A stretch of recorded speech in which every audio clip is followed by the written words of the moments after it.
não usa nenhuma droga? Não uso nenhuma Nem droga. o zero, Álcool, né? De Bebo vez em álcool. quando. Pode crer. Álcool, final de semana um vinho, mas minha graduação toda fumei maconha. Minha graduação toda não, parte da graduação fumei maconha. Sim. Era um beberrão, bebia pra caralho, vodka, energético, dormia 3 da manhã, não fazia exercício, tinha sobrepeso. Eu tive bronquite pulmonar aguda, cara, de tanto fumar. Caralho. Eu tossia sangue, eu fumava derby vermelho. Caralho! Derbão vermelho, depois fui pro Marlboro. Na época que cigarro era barato. A minha graduação, cara, até o 5º período da graduação, eu não lembro de nada, velho. Eu nem tinha carteirinha da faculdade, eu nem tinha carteirinha da biblioteca. Era truco no bar, maconha, antes de ir pra aula, um fininho pra dar uma segurada. Bem fininho, fechava uns bem fininho, porque daí você podia fumar inteiro e não dava uma brisa tão forte. Assim. E era assim minha vida, cara.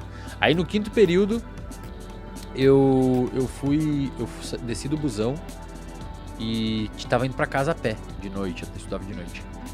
E, cara, era 2 quadras e uma leve inclinação. Cara, eu cheguei em casa, velho, suado, cansado e não sei, cara, ali me deu um negócio assim, acho que eu já tava meio exausto do que tava acontecendo, tava me sentindo meio zoado. Eu não conseguia, Monark, pra você ter uma ideia, bicho, eu não conseguia fazer pergunta em sala de aula até esse período, porque eu tinha muita fobia social, eu não conseguia perguntar na sala de aula. Na verdade não é fobia social, porque eu ia pro bar, interagir e tal. Especificamente dentro do contexto de sala de aula, eu não conseguia me desenvolver e tirar minhas dúvidas. Tinha uma paranoia, uma segurança. Eu me achava muito burro, cara, muito burro. Pra caralho, assim, tinha uma crença de burrice. Por que você se achava burro? Não sei, cara, acho que minha adolescência toda foi meio zoada, assim, nos quesitos de amizade.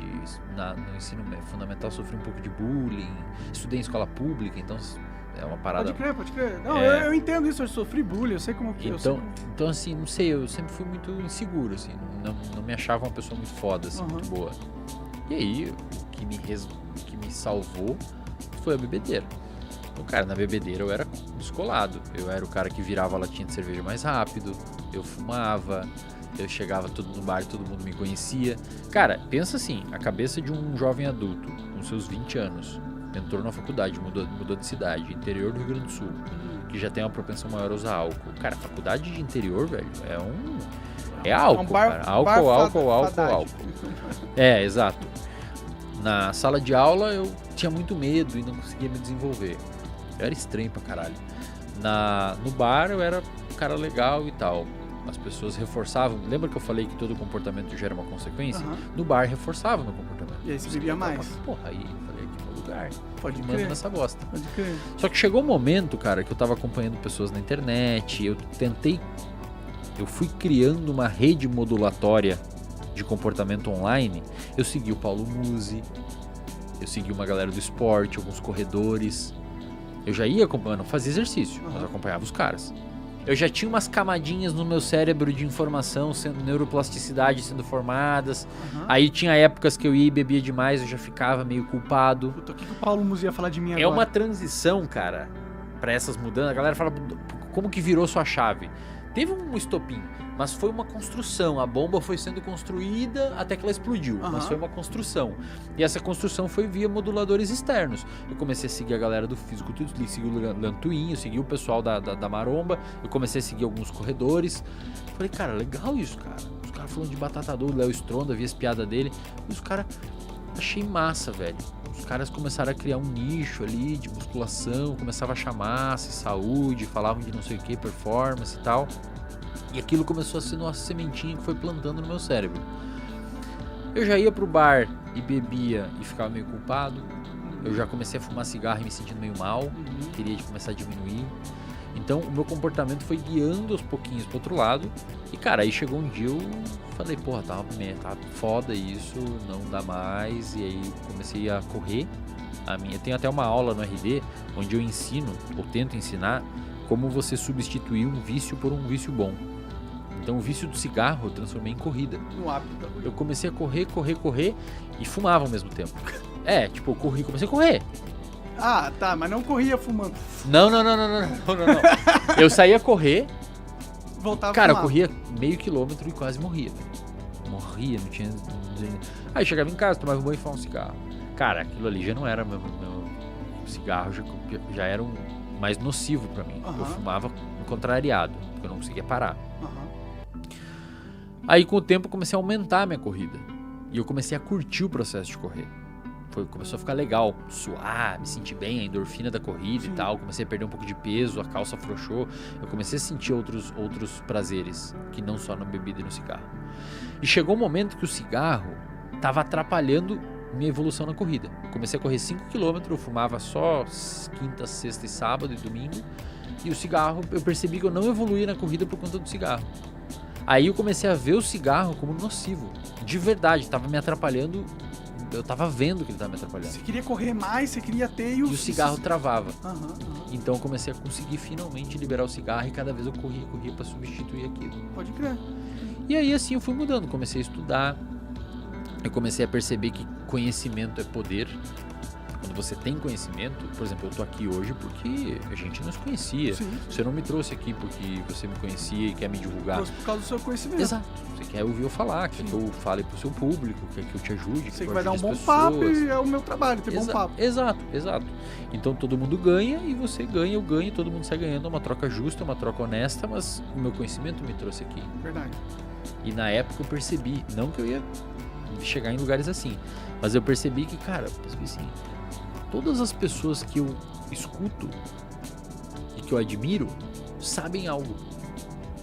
Ou executam um comportamento legal, ou falam uma coisa massa. Sim.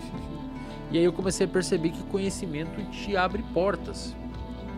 E eu lembro que eu fui apresentar um trabalho uma vez e eu mandei bem no trabalho. E aí eu me preparei e tal, quase desmaiei de ansiedade, mas eu consegui me desenvolver bem na apresentação de trabalho. E eu recebi em troca dos professores e de um grupo específico de pessoas da minha turma. E aí eu recebi, depois que eu apresentei bem o trabalho, algo próximo ao que eu recebia no bar. Tá ligado? Entendi. Aí você trocou um estímulo por outro. Eu comecei a entender que não era só lá que eu podia ser legal, podia ser foda. Eu entendi que no campo do conhecimento eu também podia obter reconhecimento. E a recompensa a longo prazo do conhecimento é bem melhor do que beber e encher a cara pra caralho. Exato. E aí eu vi que eu conseguia desenvolver melhor com as minas. Que as minas achavam interessante. Você tinha um papo interessante pra trazer pra elas. Vou comer uma galera. Pensei na hora, vou comer o pessoal. Eu falei, tá certo. Vou comer um pessoalzinho lendo esse livro aqui. Eu vou ler esse livro e vou comer alguém. Você achando que pra você comer alguém você tem que beber, não. Lê um livro que você vai comer alguém. Cara, entendeu? Sim. Então, assim, a gente fala brincando, mas eu basicamente comecei a entender que conhecimento me traria uma recompensa social. Muito fodida. E, aquilo ali, quando entrou aquilo na minha cabeça, eu comecei a estudar pra caralho. Só estudar, correr. Bebia, final de semana saía, curtia. Mas, cara, passou aquela ideia de eu preciso estar aqui pra ter uma função. Feliz. Agora eu consigo aqui também. E aí, quando isso acontece, você meio que consegue diluir um pouco e você não fica naquela fricção, naquele comportamento de fricção. Eu comecei a estudar. Chegou no final da graduação, eu falei, cara, eu vou fazer mestrado. Vou pra Florianópolis fazer mestrado. Todo mundo riu de mim, todo mundo me falou, não, que vai pra Florianópolis, vai lá nos grandão, lá estudar numa federal. Eu estudei numa particular, cara. Monark, eu estudei numa particular do Rio Grande do Sul, no interior, e eu fiquei em 17º suplente no vestibular. Então tu foi malzão. Pra caralho, sabe quanto foi minha nota no vestibular? 32. De 100. De 100. Entendi, isso é bem ruim. É ruim pra caralho, velho. Mas não... Cara, imagina, 16º suplente. Aí como era uma faculdade particular, muita gente não foi fazer, porque não conseguiu FIA. Eu fiz FIA, pago até hoje minha faculdade. Eu financiei. E aí eu fui lá e comecei a fazer a porra da faculdade. Achei que não ia virar muita coisa, fui fazendo, eu estudei, entrei no mestrado, depois daí teve toda essa transformação. Eu comecei a ver o valor do conhecimento. Aí entrei no mestrado, fiz o meu mestrado em 1 ano, normalmente demora 2, fiz em 1. Entrei no doutorado, fiz o doutorado até 2020 com bolsa, ou seja, eu ganhava 2.200 que legal. com bolsa do governo para fazer o doutorado. E aí veio a pandemia, aí eu comecei a clinicar na clínica, até então era dedicação exclusiva pro doutorado. E aí, cara, aí começou a virar a minha vida, né? Aí a primeira pessoa que me chamou para um podcast foi o Petri. Pode crer. E, cara, quando eu fui no Petri, a minha vida mudou para sempre, cara.